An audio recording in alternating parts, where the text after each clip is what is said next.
sera fonctionnel au mois de septembre. Vous avez vu, c'est le terrain d'entraînement et de formation. Vous avez vu, il y a le terrain normal dans son sens et il y a des petits terrains en demi-rectangle. Bon, c'est comme ça que le terrain n'est pas tracé comme les terrains de match. C'est pour vous dire que c'est un terrain de formation. Regardez les différents bois, ce qu'on appelle les différents goals.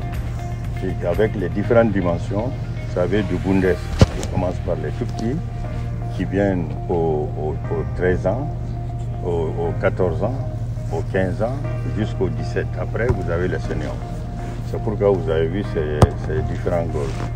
Et aujourd'hui, nous avons déjà fait toute la détection. Les équipes qui doivent loger ici sont déjà recensées. Tous les joueurs sont détectés, les académiciens. Tous les contrôles médicaux sont finis. Tous les équipements, je vous dis, tout est en place. L'équipe qui est venue ici, c'est l'équipe qui s'occupait du centre de formation de Monaco et qui a eu la chance de former des joueurs comme les Trezeguet, comme les Thierry Henry, les Salah et consorts. Donc, c'est cette équipe que quand nous sommes venus en Europe, partout où nous allons, quand on parle de Richard, on parle d'Alexandre, on dit mais non, comment vous avez pu avoir ces gens-là chez vous? Je dis non, c'est un challenge. Ils ne sont pas venus pour l'argent, on sait qu'on ne peut pas les payer. Mais ils sont venus, les gens qui gagnent, je sais qu'on ne peut pas le payer. Mais il est venu, quand il a vu le travail, le challenge lui a pris. Quand il a vu tout ce qui est là, il dit non, il y a un outil de travail formidable. C'est l'outil de travail qui l'a attiré beaucoup plus que l'argent. Quand il a amené les gens, il dit non, vous ne regardez pas l'argent, vous regardez l'outil de travail qui est à votre disposition. C'est comme ça. Aujourd'hui, je peux être fier et dire à toute la Guinée, à tous les Guinéens, que les enfants seront internés là.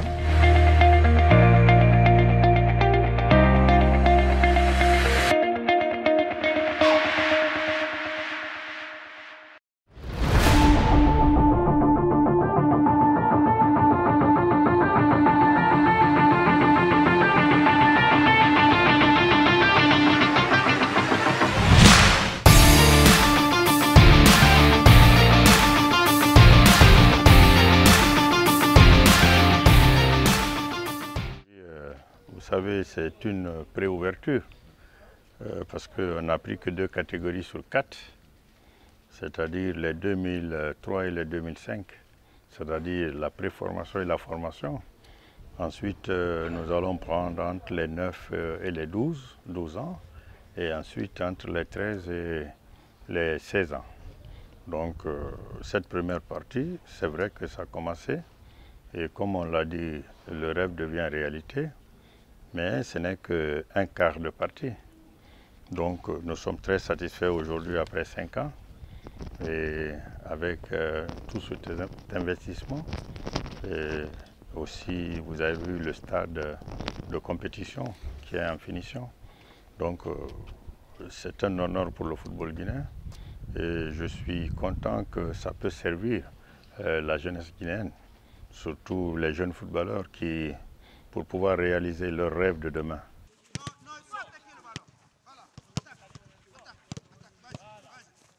Il y a des structures qui sont énormes ici à Yorokoga, où on bénéficie de 2 terrains, où on a des chambres donc, pour pouvoir dormir, pour pouvoir être caserné.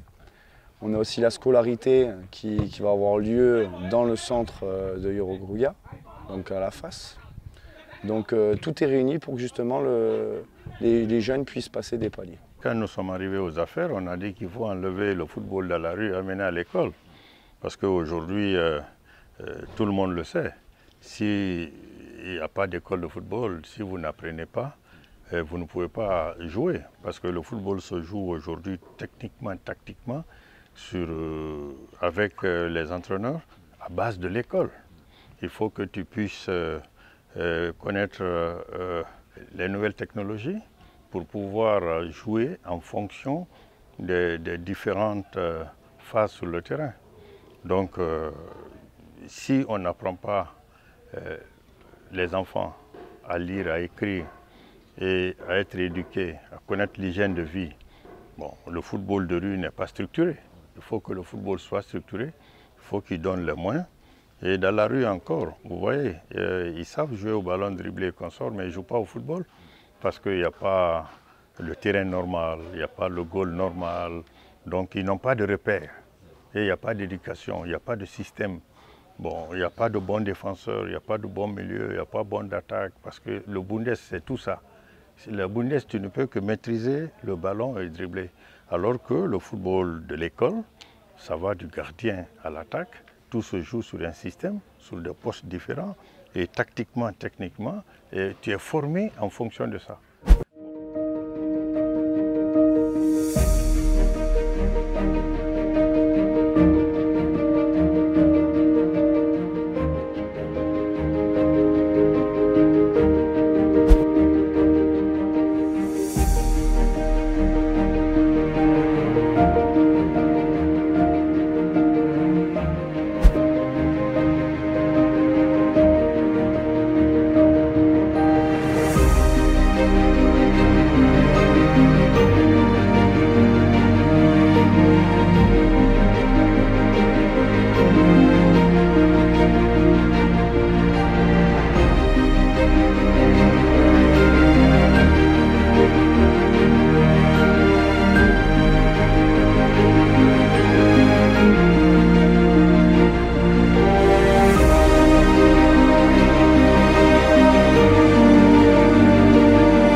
Féliciter le président Antonio Soare pour les investissements majeurs réalisés sur ce site à Yorokogia, qui est pas seulement un centre, une académie de formation, mais aussi on a vu un centre hôtelier et des infrastructures sportives et culturelles très importantes. Et c'est vraiment tout à son honneur d'avoir choisi d'investir dans le sport, dans la culture, mais aussi dans le tourisme et l'hôtellerie. C'est un cadre qui est magnifique et qui met en valeur aussi les sites touristiques de la Guinée, parce que vous n'êtes pas sans savoir que nous avons la chaîne de montagne de Kakulima derrière nous, et donc il y a plein d'opportunités de faire des choses écologiques ici, en plus de la formation qu'ils sont en train de faire et des infrastructures construites pour son équipe et pour les autres. Les techniciens qui sont là sont des techniciens hors normes, qui étaient dans de très grands clubs, qui ont formé des grands joueurs que vous avez regardés, que vous avez adorés à la télévision et consorts. Et ce sont les mêmes personnes qui sont là. C'est une véritable chance. Mais vous verrez, dans quelques mois, vous verrez que tous les grands là, ils vont défiler ici. C'est des journées rythmées, donc on commence très tôt le matin, donc on s'entraîne tôt le matin. Ils vont alterner avec la scolarité, donc leur passage cette année à l'académie. Donc on va alterner entre cours et terrain. Donc on attache beaucoup d'importance à la scolarité des enfants. Donc chaque enfant doit être scolarisé et on adapte justement sa scolarité en fonction de son potentiel. Vous savez, nous sommes un pays qui, dans les années 70, a été presque sur le toit de l'Afrique avec le Hafia, qui a joué, je crois, 5 finales en 7 ou 8 ans, remportant 3 de ces finales-là. Le Roya aussi, qui a remporté une Coupe d'Afrique des vainqueurs de Coupe en 1979. Et depuis là, c'est vrai, nous avons eu de très grandes générations de footballeurs. Je pense à Titi Camara, à Salamso, maintenant Nabi Deko et à Fodé Mansaré et d'autres. Mais nous n'avons pas réussi depuis là essentiellement à nous imposer sur le toit de l'Afrique. Et pour ce faire, il faut effectivement qu'il y ait un investissement réel à la base. Et je crois que l'exemple d'Antonio Soare à suivre. Et ces enfants que vous voyez dans 3 ans, dans 4 ans, ce ne seront plus ces enfants. C'est eux qui vont sortir notre football de la boue. Et je sais que beaucoup de collègues aussi font la même chose. Mais quand c'est bien structuré, ils sont encadrés comme ici, leur vie est contrôlée, leur manger est contrôlé, leur couchette contrôlée, et ils sont à l'école ici, et ils ne sortent que quand ils ont des vacances. Je crois qu'on aura des footballeurs aguerris et disciplinés. Le centre, c'est très bien, nous sommes là, il y a tout ce qu'il faut pour progresser, il y a 2 terrains d'entraînement, il y a des chambres pour 2, il y a des réfectoires, des salles de classe, des salles d'informatique. Et tout. On suit des formations tactiques, techniques, on revoit nos performances chaque semaine. Comme aujourd'hui, on vient de jouer. Après le lundi ou le mardi, nous aurons à revoir nos défauts et nos qualités. Ils vont nous expliquer qu'est-ce qu'il faut pour progresser à l'avenir. Donc là, nous avons deux catégories qui sont entraînées avant, c'était 2002-2003. Et là, nous, derrière nous, nous avons là les 2005-2006. Donc ça, c'est la catégorie de préformation. Pour les 2004, 2005, 2006, ils vont avoir 3 ans. Pour les 2003, ils vont avoir 1 an et demi. Et 2002, ils vont terminer cette année là et passeront dans le groupe post-formation de la réserve d'Oroya. Nous avons 2 entraîneurs passionnés. Nous avons coach Richard qui a eu la chance de former des internationaux A du côté de l'équipe de France, à savoir Zinedine Zidane, les Patrick Vieira, et coach Alex qui a eu à faire un parcours exceptionnel du côté de Gabon, qui a plus de 7 internationaux du côté de l'équipe A. Et nous espérons dans les années à venir être parmi les leaders ou dans l'équipe de la Guinée.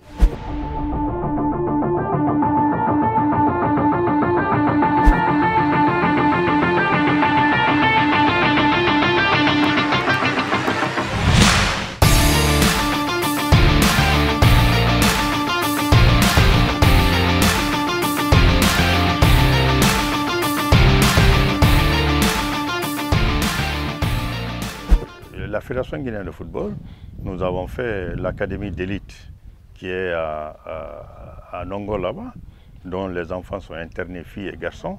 Bon, nous avons fait aussi l'académie de Kindia qui est finie, l'académie de Zérekore qui est finie.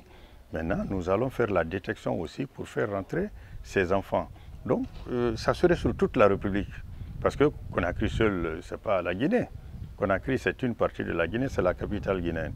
Mais ce n'est pas la Guinée, c'est 1/10 de la Guinée. Donc en faisant à Kindia et à Zérekore, ensuite nous penserons dans les autres, parce que celui de Kindia aujourd'hui va servir la Moyenne Guinée et la Basse Guinée, celui de Zérekore va servir la Haute Guinée et la forêt. Bon, dans le futur, chaque région aura son académie, parce que c'est des investissements lourds qui prennent le temps, mais pour ne pas retarder la formation des enfants, il faut leur donner tout de suite là où il y a la formation qui rejoignent là-bas, et parce qu'on a quand même du talent pur en Guinée, mais on ne sait pas l'exploiter jusque maintenant. Et je pense que dans 2 ans, nous allons sortir de l'ornière. Dans 2 ans, 3 ans, je vous assure que ça ne serait plus, ça serait une histoire qui sera derrière nous. Quand on a tamissé pour avoir les meilleurs du moment, on s'est arrêté à 75. Alors, 75 jeunes de catégories différentes. Les 11-12 ans, on a pris 25. Les 13-14, on a pris 25. Et les filles de 16 à 22 ans. Voilà les 75 que nous avons retenus pour l'académie d'élite de la Fédération. Comme vous pouvez le voir, vous êtes au courant, on a déjà fait la détection dans tout le pays. Avec Chérif Souleymane, nous sommes allés détecter les meilleurs joueurs que nous avons vus qui ont été mis à notre disposition pour intégrer la première académie nationale de Guinée. Donc là, nous avons des joueurs qui viennent de tout le pays, 11-12 ans et 13-14 ans. Et il y a quelques même 10 ans dans les groupes des plus petits. Et on a intégré aussi là les filles. Actuellement, on a prévu 20 filles qui rentrent dans l'Académie nationale. Actuellement, 10 sont actuellement en entraînement. Il y a 10 autres qui doivent encore venir. Donc, c'est un projet de la fédération, de toute façon, avec un plan forward qui a été mis en place avec la FIFA.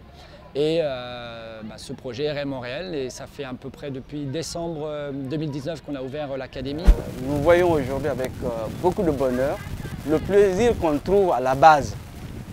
Le football de base, c'est l'essentiel pour le développement et pour l'épanouissement de ce secteur.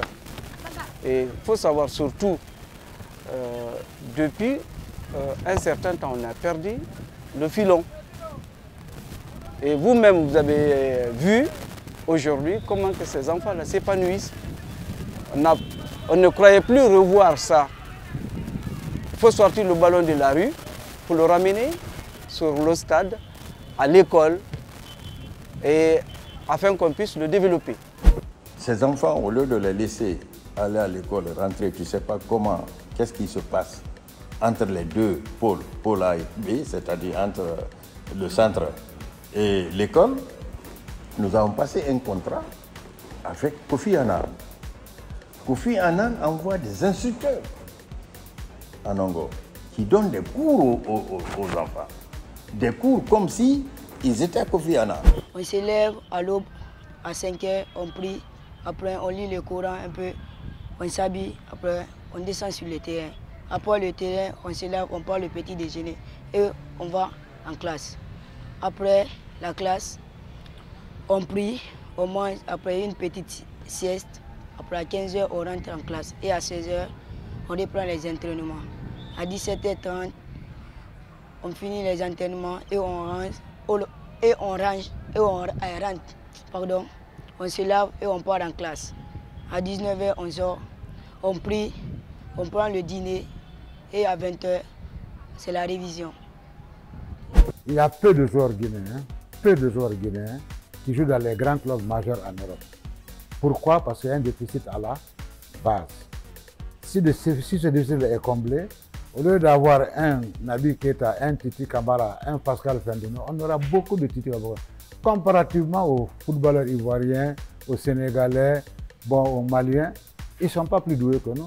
Le Guinée est plus doué. Mais tout simplement, ce déficit-là nous rattrape toujours au haut niveau. Je fais une détention à l'AB, de Kébou Sporting de l'AB. On m'a sélectionné là-bas pour venir jouer ici, dans l'académie féminine.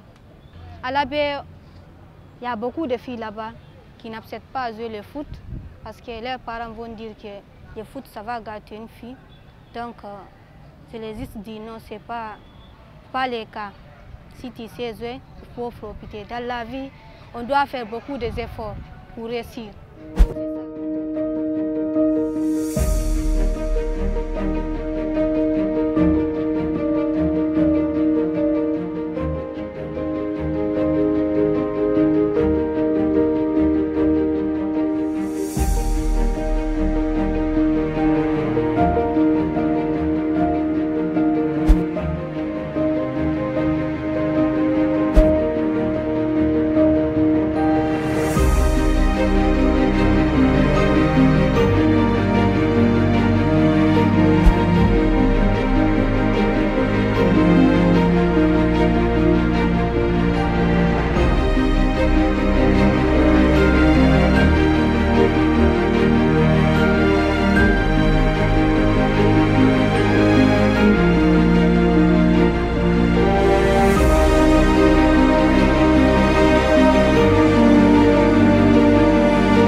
j'ai eu la CAF hier, j'étais en rapport, je travaille avec la CAF tous les jours. Donc on attend maintenant que le rapport qui vienne, parce que déjà les inspecteurs physiquement sont passés et il fallait maintenant équiper. Et les derniers équipements sont mis en place. Ils ont demandé d'envoyer le film et c'est ce qui est arrivé à la CAF hier. Et c'était vraiment leur impression qu'ils m'ont dit, tout Guinéen doit être fier de cela. Donc le prochain match de Sili sera là-bas, c'est clair.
Quelques années.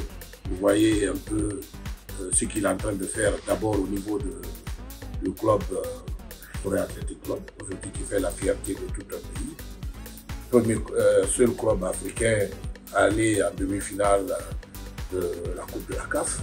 Donc le Forêt, heureusement, depuis 2012 jusqu'à aujourd'hui, au moment où je vous parle, joue soit la Ligue des Champions, soit la Coupe de la CAF une fois.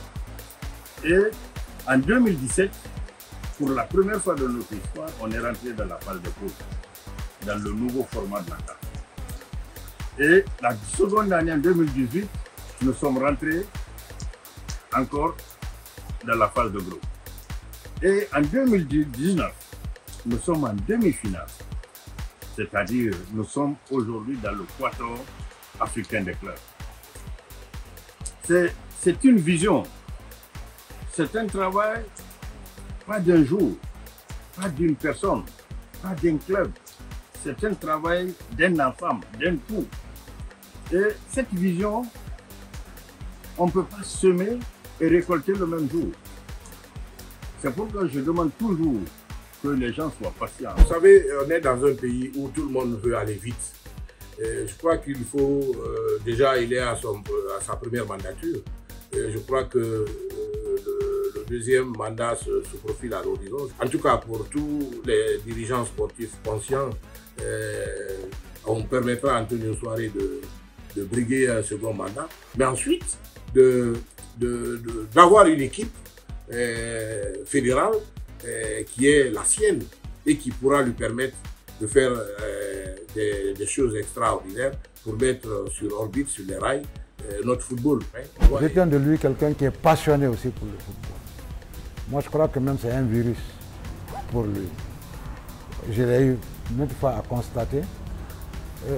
Ne serait-ce que ça seulement me permet de dire que l'avenir du football est garanti.